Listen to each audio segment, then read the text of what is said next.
ملاذ؟ ايه ملاذ؟ ايه يا حبيبتي؟ ايه الاخبار؟ انا لبست اهوت وحضرت نفسي. اقابلك فين؟ اقابلك فين؟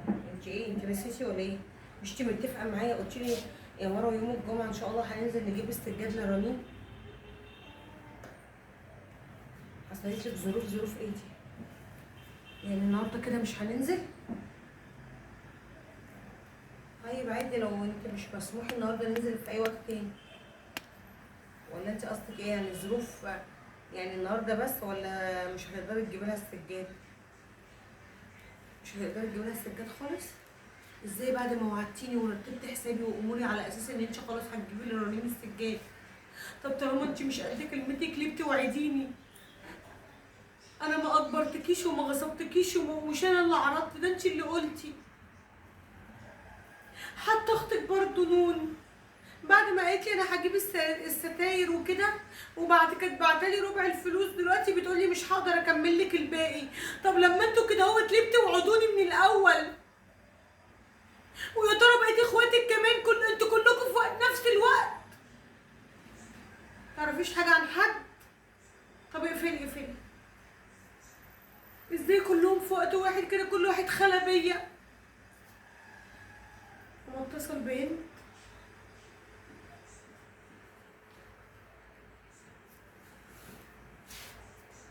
يا رب ترد. ايه يا هند؟ عامله ايه؟ بقولك يا هند، انت كمان على وعدك هتجيبي لرنيم الكاسات والحاجات اللي كده، ولا رجعتي انت كمان في كلامك؟ بتلجلجي ليه؟ هو في ايه بالظبط؟ اخواتك اتصلوا بيا يقولوا لي مش هتساعدوني، ملاذ ونون، واخوكي ما بتصل بيه ما بيردش.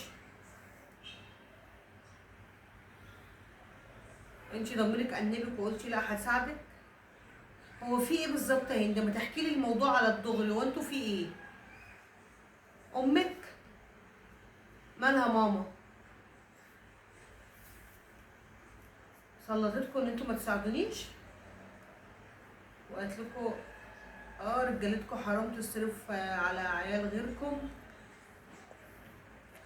انا موصيها قلت لها حنني قلبهم عليا، بتقول لكم العكس.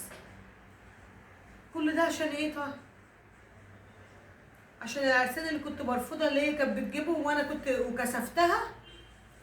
يعني هي بتعاقبني على حاجات من سنين؟ هو يتجوز على مزاجها واتجوز الناس اللي هي جابتهم لي، يا اما تسلطكوا عليا؟ طب حرام عليها، ده عيله يتيمه، ليه تكسر فرحتها ليه كده؟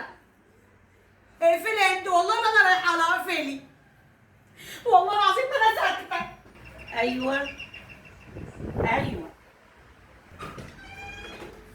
يا ماما يا ماما، ايه جايه عليها مفاجاه كده؟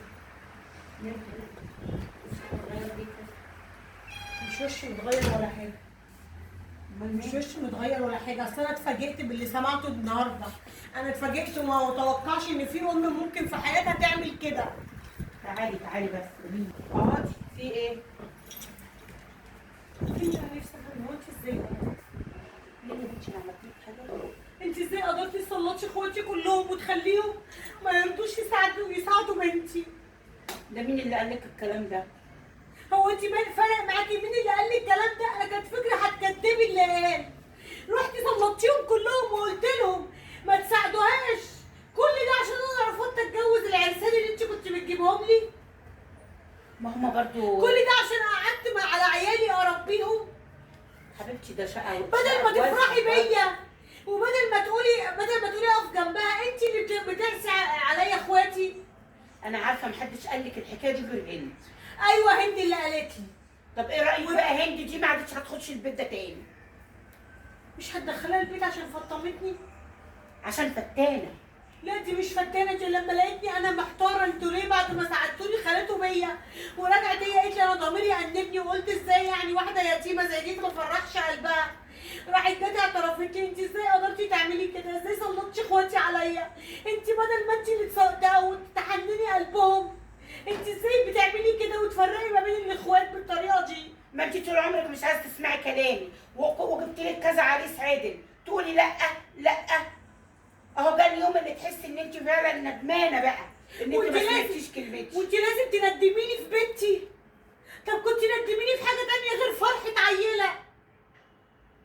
ما اعرفش بقى. وبعدين اختك هند دي ما عادتش تخش لي بيت خلاص، الفتانه الخباصه اللي بتوقع الدنيا في بعضيها دي. يعني هي دي جزات هند ان انت تمنعيها منك علشان خاطر اعترفت لي بالصراحه؟ انا مش عايزه اعرفها تاني، وهمسك التليفون وهبهدلها، وعلى الله تجيلي لا هي ولا عيالها. انا مش عايزه اعرفها، انا على كده قطعتها خلاص. خلاص على كده. هند دي سقطتها من حساباتي، ماليش بنت اسمها هند عشان يرضيكوا توقع يا الدنيا في جماعه، بعضها. يرضيكوا امي تعمل كده؟ هوت اختي ايه ذنبها؟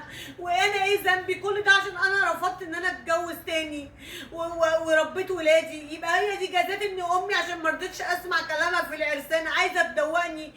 معنى ان انا لو كنت وافقت، هو في راجل اصلا مضمون ولا في راجل بيشور عيال مش عياله غير قله القليلين؟ وهند ذنبها ان هي تتعاقب وماما تقاطعها علشان خاطر حبت تساعدني. قولوا كلمة حق يا جدعان لماما. ماما هتبقى موجودة في الكومنتات، قولوا لها كلمة. يا ريت يا جماعة نقول رأينا، لأن صحاب القصة هيبقوا موجودين. باي باي.